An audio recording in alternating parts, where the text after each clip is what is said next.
से एक साल पहले, लगभग एक साल पहले चुनाव हुए, जनता ने भारतीय जनता पार्टी को समर्थन दिया। शिवराज सिंह जी को उनने जो वादे किए उस पर विश्वास किया। वादे क्या थे? 3100 के धान के दाम। वादे क्या थे? 2700 गेहूं के दाम। वादे क्या थे? वादे थे 6000 की सोयाबीन, 8000 के चने। वादे थे कि किसानों का भला करेंगे, 3000 रुपए बहनों को देंगे। ये सब मिलने लग गया क्या? अरे मिलने लगा क्या? फिर हमें काम क्या दिया? हमें काम दिया विपक्ष का। हमें विपक्ष का काम दिया और कहा कि बीजेपी जब काम नहीं करे, झूठ बोले, भ्रम फैलाए, नफरत फैलाए, तो फिर इनके खिलाफ सड़क पे कांग्रेसी रहो। हमें सड़क का काम। कौन कौन साथी सड़क पे काम करना चाहता है? हाथ ऊंचे करो। आप पिछले एक महीने से अखबार देखो, एक दिन अखबार में आता है कि आईटी की रेट डल गई, 25 करोड़ रुपए मिले। एक दिन अखबार में आता है ईडी की रेट डल गई, 50 करोड़ रुपए मिले। एक दिन अखबार में आता है लोकायुक्त की रेट डल गई, 7 करोड़ मिले। और एक दिन अखबार में आता है कि जंगल से 50 किलो सोना मिला। सुना आपने? बोलो 50 किलो सोना।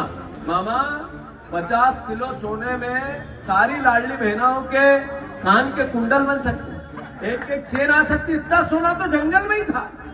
फिर अखबार में हम पढ़ते हैं कि भूपेंद्र सिंह ने मोर्चा खोल दिया गोविंद सिंह के खिलाफ। फिर गोविंद सिंह ने मोर्चा खोल दिया भूपेंद्र सिंह के खिलाफ।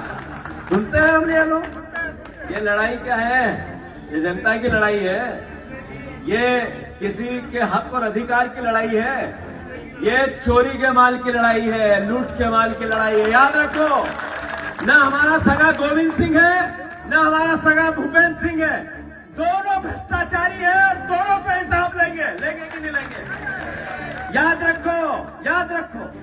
ये भ्रष्टाचारी लोग इतने अंत में लड़ के, जैसे कौरव और पांडव का युद्ध हुआ था, तो भगवान कृष्ण पांडवों के साथ थे, पांडवों के साथ थे और कौरवों को उन्होंने अपनी सेना दे दी थी, नारायणी सेना। नारायणी कपूर साहब, विकास जी, नारायणी सेना। जब कौरवों के पास नारायणी सेना थी, इनके पास ऐसा ये प्रशासन है, इनके पास सरकार है, इनके पास धन है, दौलत है, इनके पास हर तरह की समृद्धि है, आज है। और पांडवों ने जब उसका भगवान कृष्ण के आशीर्वाद से अंत किया था, अरे द्रौपदी का चीरहरण किया, तो जब सब जितने लोग थे उस सभा में सब देख रहे थे। ये लोकतंत्र का चीरहरण ही तो है जो विधायकों को खरीदते हैं, है या नहीं है? अरे है या नहीं है? अरे मत दिया आपने, वोट दिया आपने, बिना ने विश्वास किया, विधायक बनाया, सरकार बीजेपी की बनी। विधायक का धर्म था सड़क पे जनता की लड़ाई लड़े। ये चीरहरण नहीं है। लोकतंत्र का तो क्या है? विधायक को पैसे दिए और अपने साथ ले लिया चुनाव में। ये गोविंद सिंह ऐसे ही गए बीजेपी में, ऐसे ही गए गोविंद सिंह बीजेपी। उन्होंने लोकतंत्र का चीरहरण किया। तो चीरहरण करने वालों के खिलाफ शंखनाद है ये। बीजेपी, भारतीय जनता पार्टी पागल हाथी हो गई। एक तरफ से रोंद रही है जनता को, किसी को कुछ नहीं समझती, मर्यादा क्या होती है पता ही नहीं। कांग्रेस के कार्यकर्ताओं पे मुकदमे लगवाना, कांग्रेस के कार्यकर्ताओं को डराना, पुलिस का उपयोग करना, कांग्रेस के कार्यकर्ताओं को यातनाएं देना, ये इनका चरित्र बन गया है। उसके बाद भी कांग्रेसी खड़े रहते हैं या नहीं रहते? अरे खड़े रहते हैं कि नहीं रहते? इसका मतलब है कि इनके अहंकार से कांग्रेसी डरते नहीं।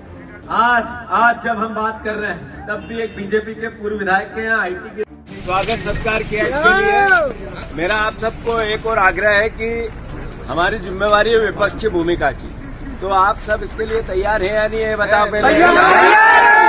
दूसरा, मैं अनुरोध ये कर रहा था कि बीजेपी ने कहा था 2700 धान के दाम देंगे, 3100 गेहूं के, 3100 धान के, 2700 गेहूं के, 6000 की सोयाबीन की बात की थी। यही शिवराज जी यहाँ से 5 से सांसद है, मुख्यमंत्री रहे। 3000 बहनों को देने की बात की थी, आज तक देना तो चालू किए नहीं। लड़ाई लड़ना है, नहीं लड़ना है? तो इस लड़ाई में ताकत जब आएगी जब हम सब अपने संगठन को मजबूत करें। ग्राम पंचायत में कांग्रेस पार्टी का गठन करें, हम वार्डों में मोहल्ला कमेटियों का गठन करें, पूरी पार्टी में जितने पद है परिवार के लोगों को सबको जिम्मेवारी देंगे और जिम्मेवारियों का एहसास कराएंगे। सही है कि गलत? सही है। इसके लिए आप तैयार हो या नहीं हो? तो अगली बार आऊं तो हार फूल माला कम कर दो, कोई जरूरत नहीं, पर पार्टी मजबूत करने में जान लगा दो। लगाओगे कि नहीं?